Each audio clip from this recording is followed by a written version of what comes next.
Alors, bonjour les athlètes. Aujourd'hui, on parle d'un sujet commun dont vous avez déjà entendu parler. On parle de douleur au niveau du bas du dos. Par contre, aujourd'hui, on l'approche d'une façon différente. On parle du syndrome de la jonction thoracolombaire.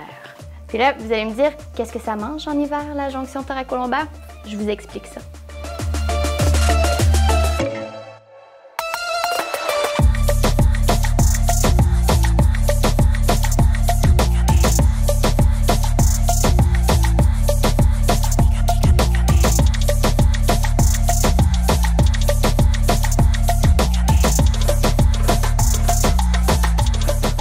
Donc, il arrive souvent en fait en clinique qu'on a des douleurs au niveau du bas du dos qui sont d'origine référée. Pensez un peu au lombosciatalgie, c'est-à-dire le fameux nerf sciatique qui descend dans la jambe mais qui part du dos. Eh bien, on peut avoir la même chose pour nos douleurs lombaires, c'est-à-dire une douleur référée de la jonction thoracolombaire.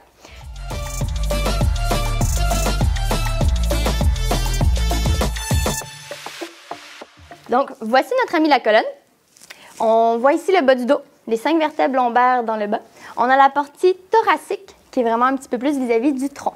On a une jonction qui comprend les petites vertèbres de T12 à L2, L3 environ, qui est la partie où est-ce qu'on change entre le bas du dos et la portion thoracique. Dans cette section-ci, on a des petits nerfs spéciaux qui vont en fait innerver la région du bas du dos, donc la peau de cette région-là.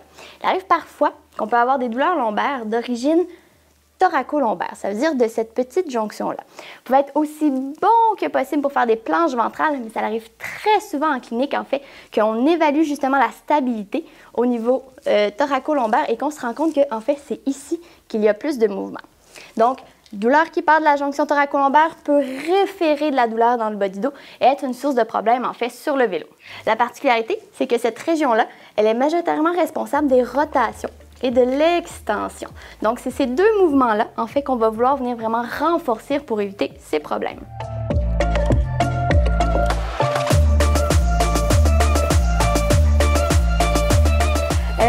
Mais qu'est-ce qui peut influencer, en fait, la jonction thoracolombaire? Qu'est-ce qui peut faire qu'on finit par irriter cette région-là et avoir mal dans le bas du dos?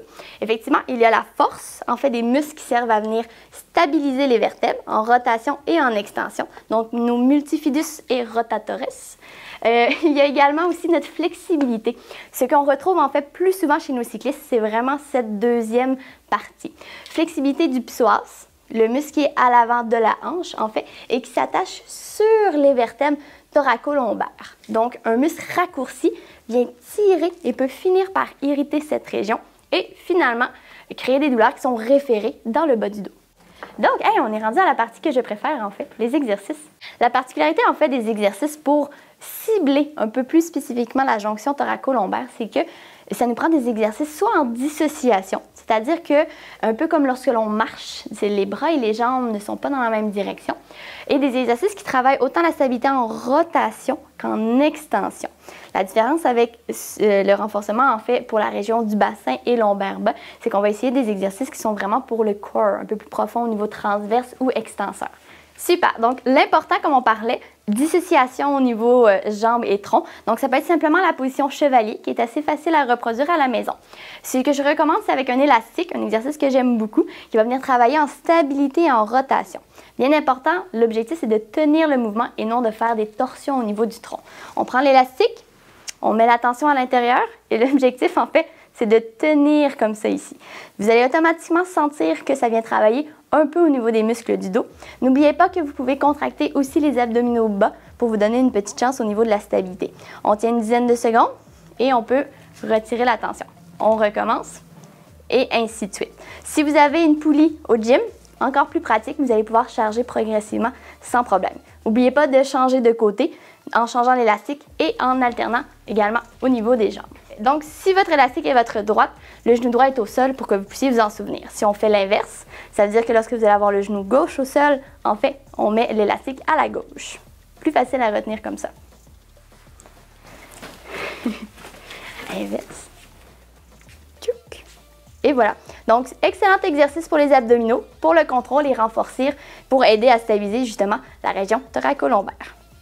Au niveau des paramètres, on parlait de 10 secondes tout à l'heure. Vous pouvez faire un 10 x 10 secondes, 5 x 10 secondes, répéter 2 à 3 fois sans aucun problème.